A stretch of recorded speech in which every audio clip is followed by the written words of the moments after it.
নমস্কার বন্ধুরা, বেঙ্গলিপুর রান্নাঘরে আজকে আমি একটা রান্না করছি পটল পোস্ত। পটল পোস্ত করতে পটলটাকে আমি এই যে ভেজে দিয়েছি, 500 মতো পটল ভেজে দিয়েছি।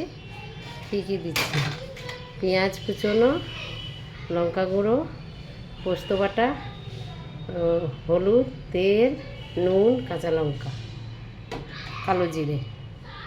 প্রথমে আমি তেলটা দিয়ে দিচ্ছি, 4 চামচের মতো তেলটা দিচ্ছি। পটল ভাজা আছে।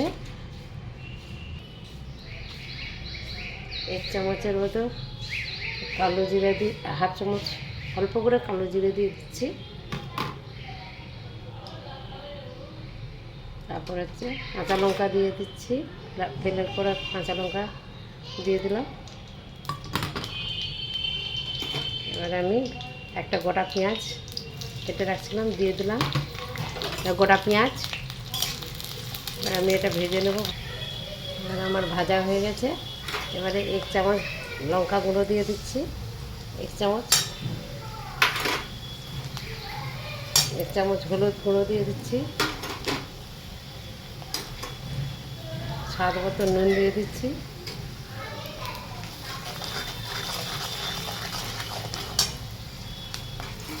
এবারে আমি পোস্তটা দিয়ে দিচ্ছি, পোস্ত বাটা ছিল দিয়ে দিলাম।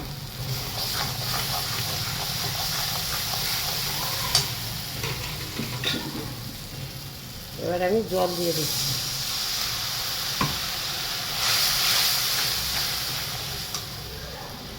এবারে ভেজে রাখা পটলগুলো দিয়ে দিচ্ছি।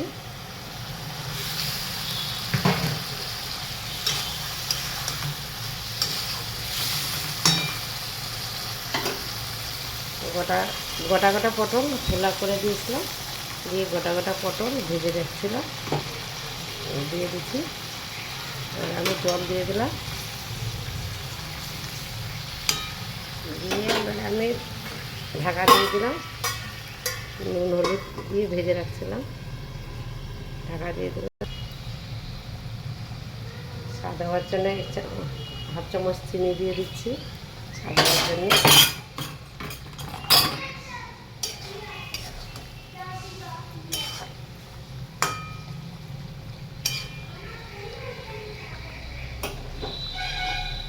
ঢাকা দিয়ে দিচ্ছি।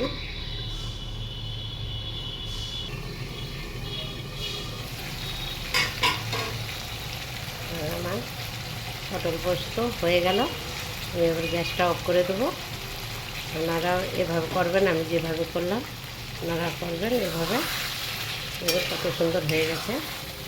আপনারা এভাবে করবেন। ভালো লাগলে বেঙ্গলিপুর রান্নাঘরে একটা করে লাইক দেবেন। আপনারা এভাবে করবেন, ভালো লাগলে বেঙ্গলিপুর রান্নাঘরে একটা করে লাইক দেবেন।